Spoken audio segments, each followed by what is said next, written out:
Hai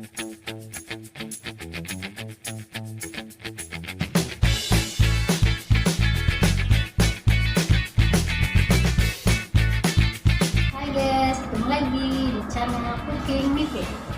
Hari ini mau masak ayam kecap.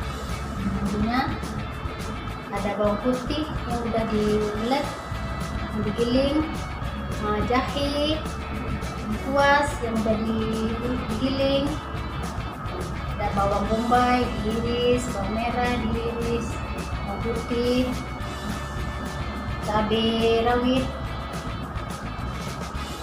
ada jeruk limau, jeruk nipis, dan asam jawa.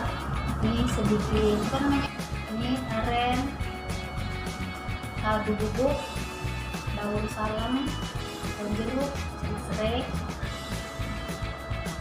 asam jawa, kecap, cengkeh, bawang, kapulaga.